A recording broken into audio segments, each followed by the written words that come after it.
Hi అండి. నమస్తే. Welcome to అమ్మాయి లోకం. అందరూ ఎలా ఉన్నారు? నేనైతే చాలా బాగున్నాను. మీరందరూ కూడా బాగుండాలని మనస్ఫూర్తిగా కోరుకుంటున్నాను. ఇవాళ మన రెసిపీ వచ్చేసి రాగి అటుకులతో సూపర్ బ్రేక్‌ఫాస్ట్ రెసిపీ అండి. డిన్నర్‌లోకైనా తినొచ్చు. పిల్లల నుంచి పెద్దవాళ్ళ దాకా అందరికీ నచ్చుతుంది. స్కిప్ చేయకుండా ఎలా చేయాలో చూద్దాము. ఒక టేబుల్ స్పూన్ ఆయిల్ తీసుకున్నామండి కడాయిలో. తర్వాత అలానే ఒక టేబుల్ స్పూన్ పల్లీలనమాట. ఇవి సిమ్‌లో పెట్టుకొని ఫ్రై చేసుకోండి. అప్పుడే పప్పు అనేది మనకి మంచిగా క్రంచీగా లోపల దాకా ఫ్రై అవుతుందనమాట. ఒక టేబుల్ స్పూన్ మినపప్పు,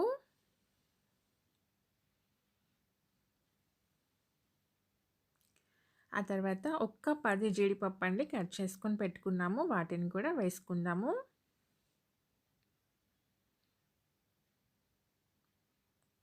తర్వాత ఒక అర టేబుల్ స్పూన్ ఆవాలు, ఒక అర టేబుల్ స్పూన్ జీలకర్ర వేసుకుందామండి.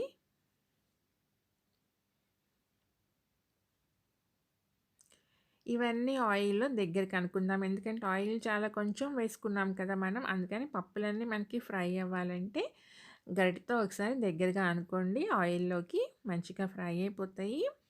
ఆ తర్వాత కొంచెం ఇంగువ వేసుకుందామండి.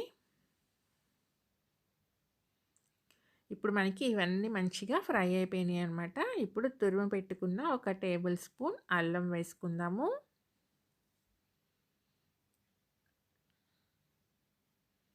ఈ అల్లం కూడా మనకి మంచిగా ఫ్రై అయిపోవాలి. ఆ తర్వాత కొంచెం కరివేపాకు, అలానే ఒక పెద్ద ఉల్లిపాయ, 2 పచ్చిమిర్చి కట్ చేసుకొని పెట్టుకున్నామండి. వాటిని కూడా వేసేసుకుందాం. ఇవి ఇలా ఫ్రై అవుతా ఉండనివ్వండి. ఈ లోపల రాగి అటుకులండి ఇవి 100 గ్రామ్స్ చూడండి.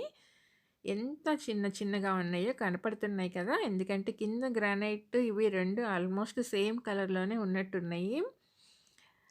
చూడండి ఎంత చిన్న చిన్నగా ఉన్నాయి కదా! వీటిని నేరుగా నీళ్ళల్లో గనుక వేసామంటే మెత్తగా అయిపోతాయండి మనం తీసే లోపలే.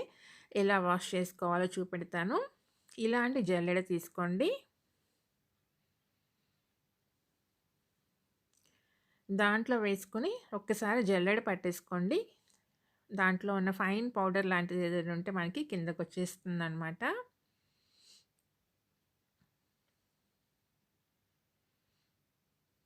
చూడండి. అయిపోయిన తర్వాత దాంట్లో మనం సరిపడినన్ని నీళ్లు పోసుకొని వాష్ చేసుకుందాము. ఇలా కనుక చేశారంటే మనకి వాష్ చేసుకున్నట్టు అయిపోతుంది. అలానే ఇవి కూడా మనకి జస్ట్ మెత్తపడిపోతాయండి.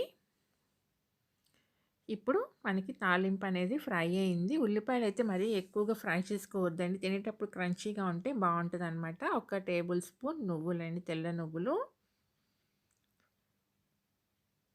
ఈ రెసిపీకొచ్చేసి చాలా టేస్టీగా ఉంటుందండి నువ్వులేసుకోవటం వల్ల.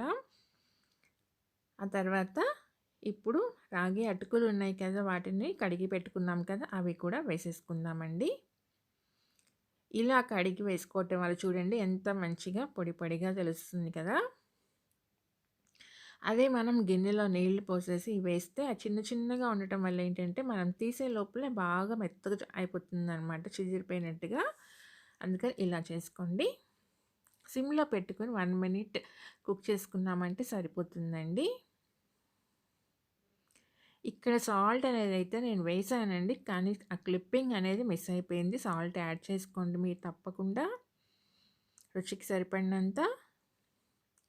రెడీ అయిపోయిందండి. కొంచెం కొత్తిమీర సన్నగా తరిగి వేసుకున్నాము. అలానే 2 టేబుల్ స్పూన్లు ఫ్రెష్ కోకోనట్ అండి, కొబ్బరి తురిమి పెట్టుకున్నాం. దాన్ని కూడా వేసుకున్నాము. ఈ నువ్వులు, కొబ్బరి వేసి చేయటం వల్ల ఈ రాగి ఉప్మా అనేది ఎంత టేస్టీగా ఉంటుందంటే చెప్పలేమండి అసలు. మా ఇంట్లో అయితే దీన్ని డైలీ పెట్టినా గాని తింటారు. ఇది పెద్దవాళ్ళైతే ఇలానే తినేసేయండి. షుగర్ పేషెంట్స్ కనుక ఎవరైనా ఉన్నట్లయితే. లేదంటే దీనిలో చక్కగా చక్కెర వేసుకొని గనక తిన్నారంటే ఇదంతా ఒక్కళ్ళే తిని ఖాళీ చేస్తారండి. అంత టేస్టీగా ఉంటుందనమాట.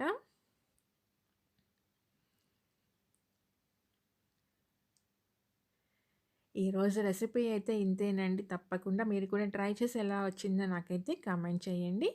వీడియో నచ్చినట్లయితే తప్పకుండా సబ్స్క్రైబ్ చేసుకొని చూడండి. ఒక లైక్ ఇచ్చేయండి. ఫ్రెండ్స్‌కి, ఫ్యామిలీ మెంబర్స్‌కి షేర్ చేయండి.